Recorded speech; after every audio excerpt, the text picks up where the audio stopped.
Okay, folks, welcome to the deep dive. Now, today we are diving into a pretty strange story, Yeah. a monument that stood for over 40 years in Elbert County, Georgia, Yeah. Elbert County. the Georgia Guidestones. Oh, yeah. A lot of people call them America's Stonehenge. Yeah, and I think that's a very apt nickname for them, Mhm. given just how enigmatic they are. I mean, we're not just talking about like, a pile of rocks here. Right. This was something that was specifically commissioned and built by someone calling themselves Robert C. Christian, Right. who was supposedly representing a small group of loyal Americans, Loyal Americans, right. right? And their goal with this was pretty ambitious. Mm-hmm. They wanted to create this monument as like a guide for humanity Okay. after some kind of global catastrophe happened. So a granite survival guide Yeah. for the post-apocalypse. Yeah, basically. Yeah, it's a really interesting concept. It is, yeah. Now, for this deep dive, you've compiled some excerpts from the Wikipedia article on the Georgia Guidestones, which is a really excellent article, by the way. Very thorough, yeah. And it offers, I think, a pretty comprehensive look at, Yes. at this monument. And so we want to kind of explore, its origins, Mhm. understand what the intended purpose was, Right. dissect these inscriptions, which are very controversial, Very. and ultimately examine the story of its destruction. Yeah, it's dramatic destruction. It's a very mysterious structure with a lot of layers to it. So Yeah. where should we begin? I think a good place to start is with just like the actual genesis of the Guidestones. Yeah. How they came to be. Oh, right. So picture this. It's June of 1979, Okay. and a man walks into the Elberton Granite Finishing Company, Right. identifying himself as Robert C. Christian, Okay. and his proposition to them is he wants to build this huge granite monument Okay. that is designed to function as like a compass and a calendar and a clock, Mm-hmm. and to be able to withstand any sort of catastrophic event. He even mentioned how he drew inspiration from Stonehenge, Interesting. but he wanted to make sure that it had a message attached to it, Right. not just the structure itself, but some sort of guiding principles. Okay. Now, Joe Fendley and the folks at Elberton Granite, what was their reaction to this? I mean, this must have seemed so strange. Well, so, I mean, there's all sorts of stories about how exactly he went about it, but Yeah. Fendley definitely, like, the initial reaction was definitely one of suspicion. A lot of Okay. people thought that maybe this guy was crazy. Right. There were even people who thought that maybe he was like a representative of like a foreign government or something like that, like Yeah. the Soviets or something. I don't know. Okay. But they were definitely suspicious of him. But what's interesting is, Hmm. Christian said that he was representing this group of people that had been planning this for 20 years Okay. and that they wanted to remain completely anonymous. And he said that he had picked Elbert County specifically Okay. because of the abundance of granite in the area, which Mhm. you need a lot of granite to build these things, Right, of course. but also because of the rural nature of the area. Yeah.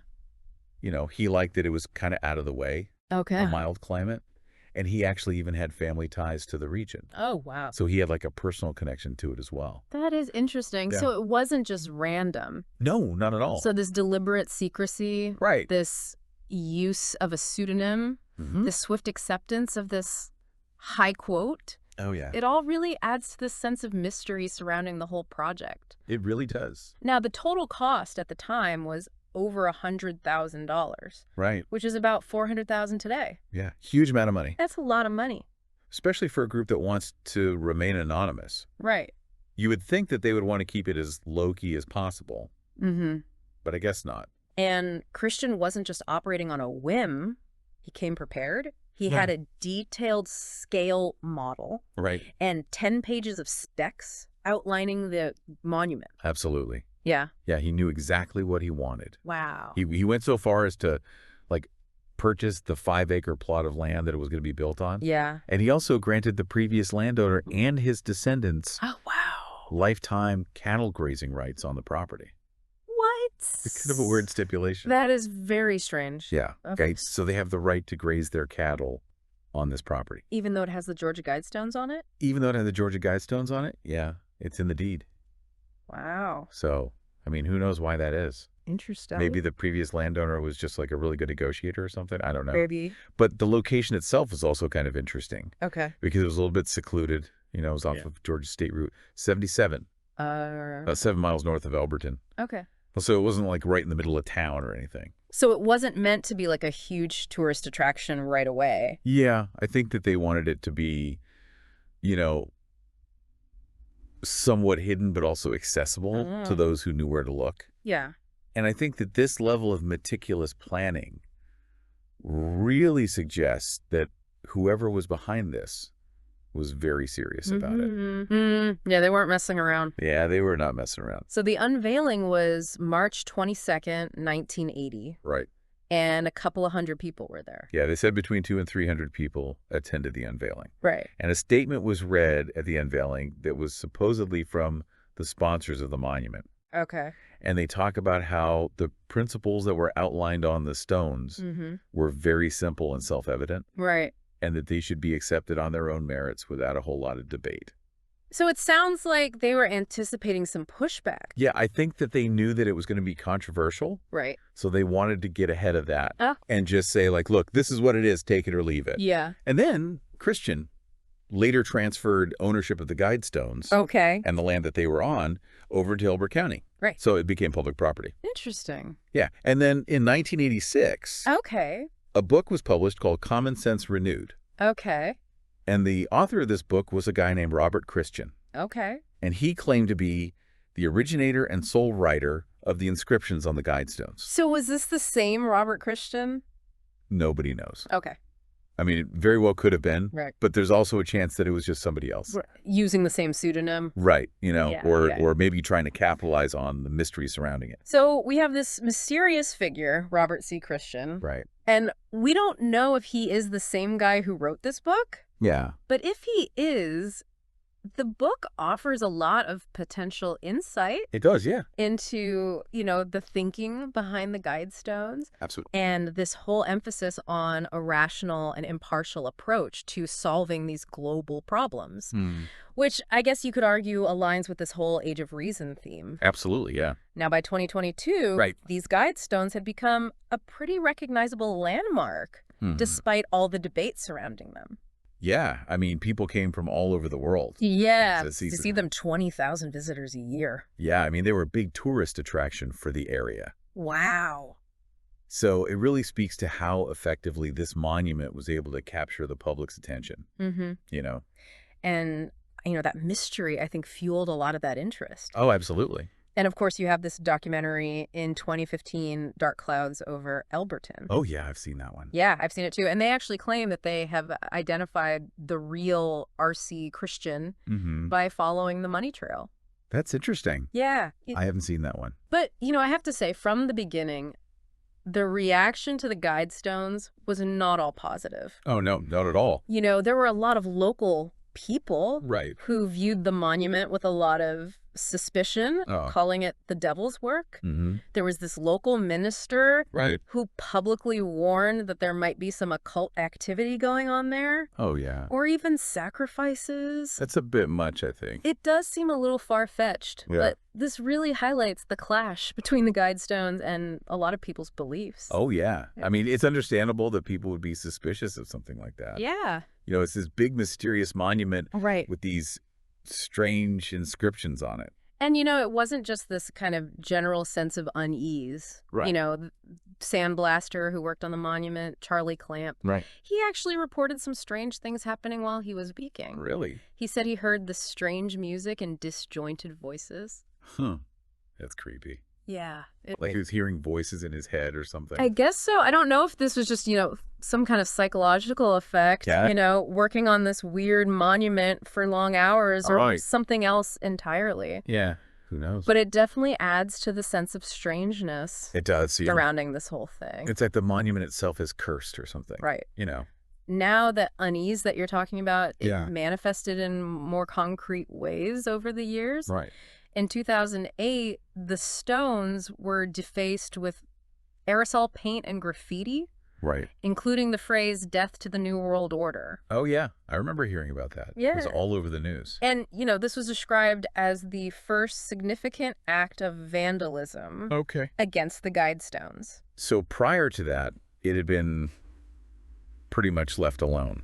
It seems like it. Interesting. Yeah. So it took a while for the backlash to really start. I guess so. But when it did, it did. Yeah, and it didn't stop there. In September 2014, Yeah. There was more graffiti. This time, it included the message, "I am Isis, goddess of love." What? Yeah.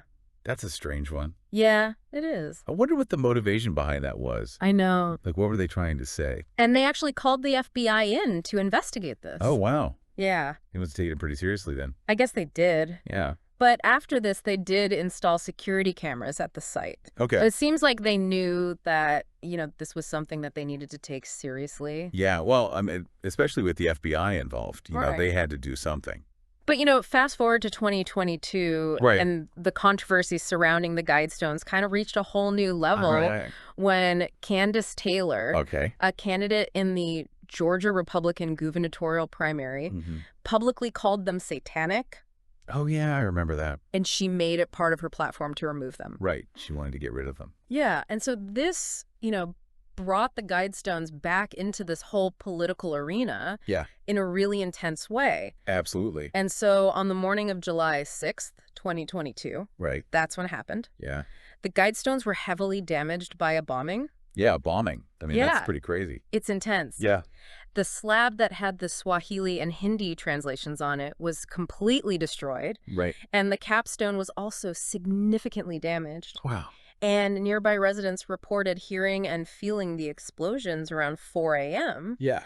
And the fact that they used explosives here really suggests a high level of intent. It does. Yeah, it wasn't just like some random act of vandalism. Right. It was planned out. Yeah, they wanted to inflict maximum damage. And there was CCTV footage that captured a vehicle leaving the scene shortly after the explosion. So the police started investigating immediately. Right. And then later that day, they dismantled the remaining portions of the monument. For safety reasons. Right. Yeah. So it was a very quick end to this whole thing. Yeah, it was kind of sad, actually. It's kind of sad. It's like this piece of history is just gone. And then to add another layer to the mystery, there was this report in the Alberton Star that they did a dig at the site, and they didn't find any trace of the time capsule. That's right, yeah. That was supposed to be buried there. Yeah. So was it ever even there? Makes you wonder. It really does, yeah. Now, the Elbert County Sheriff's Office and the Georgia Bureau of Investigation, they launched a full investigation. Of course. They released the surveillance video of the explosion in this vehicle. But as of late July 2022, they hadn't identified any suspects. So the case is still open? The case is still open. Wow. And prosecutors suggested that because the Guidestones were owned and maintained by Elbert County, that this could carry a sentence of at least 20 years in prison because it was considered damage to public property. So they weren't taking it lightly?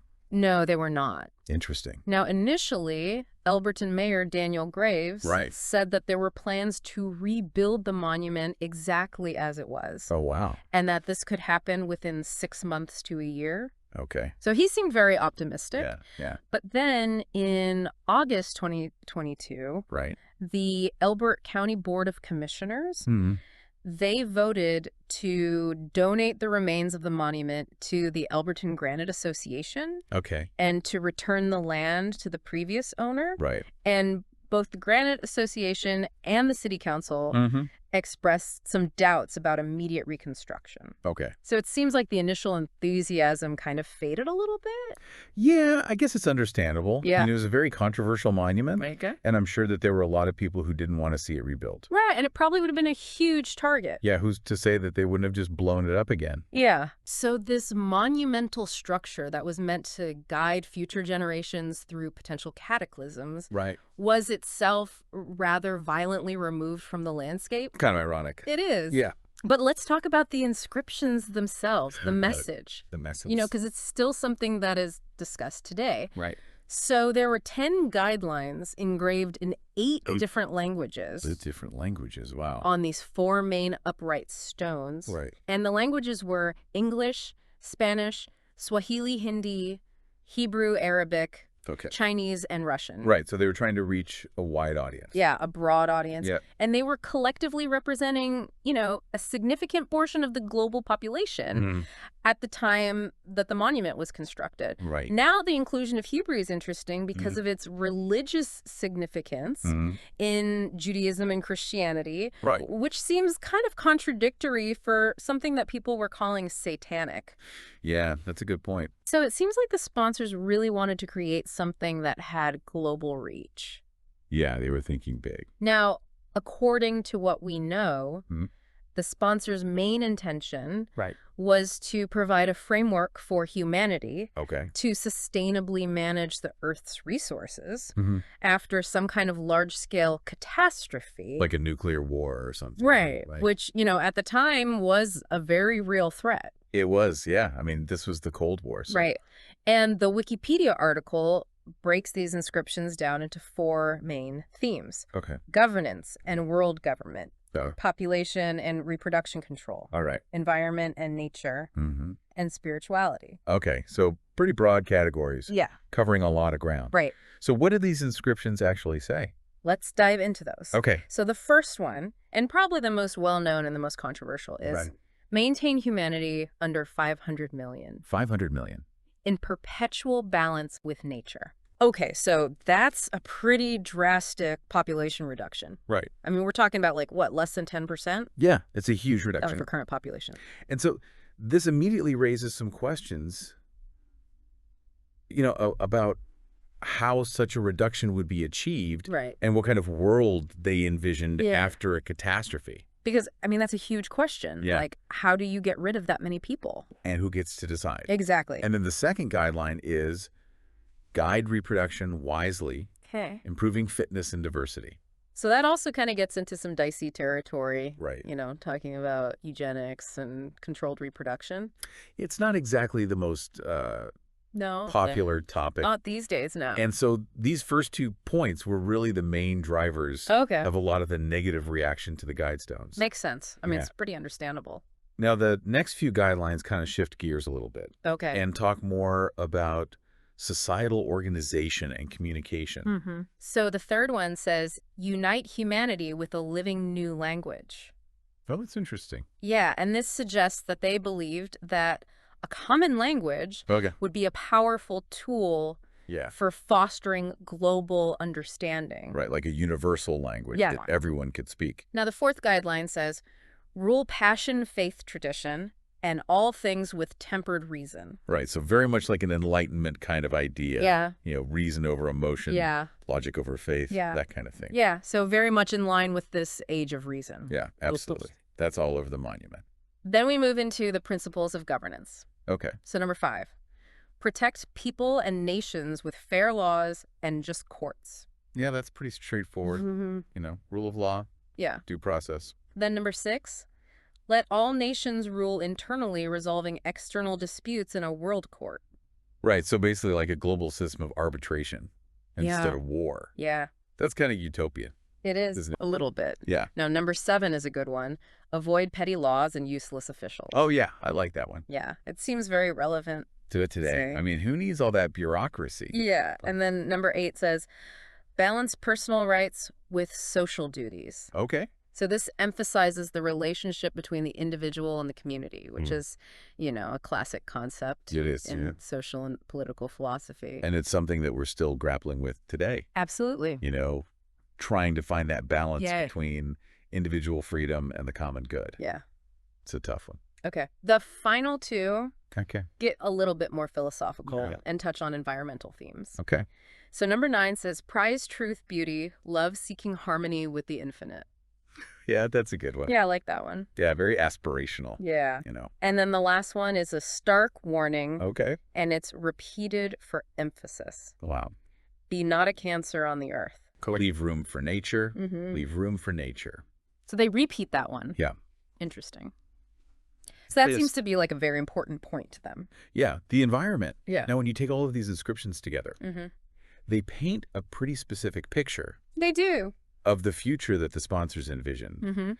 And it's a future that addresses, these fundamental aspects of human existence, its population, reproduction, governance, interpersonal relations, and, the relationship between humanity and the natural world. Yeah, it's a whole blueprint for a new society. Yeah, it's very comprehensive. It is, yeah. And I think you could argue that it's very prescriptive. Absolutely. This is what you should do. Right. And so it's not surprising that it elicited such a strong reaction from people. Yeah. And then we have the explanatory tablet, which was located just a few feet west of the main cluster. And this tablet, served as a kind of key to the whole thing. It identified the structure, listed the languages, and provided some technical details and historical information. Right. Now, what's really interesting about this tablet is it mentions a time capsule. Oh, right. Yeah, the time capsule. That's buried beneath it. But the dates for its burial and its opening were left blank. Blank. Blank. So we don't know when it was put there or when it's supposed to be opened. Or if it was ever there at all. Yeah. Because remember, they didn't find it. Right. They dug down and they didn't find anything? Yeah. So maybe it was never actually buried? Right. Or maybe somebody got to it before they did? It's possible. Who knows? And there were some other interesting things about this tablet. Okay. First of all, they misspelled the word pseudonym. They did. Yeah. That's funny. And at the very top, it said the Georgia Guidestones. Okay.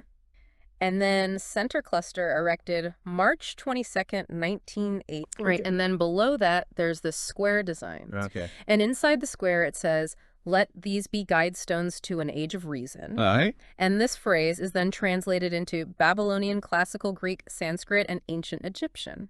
Wow.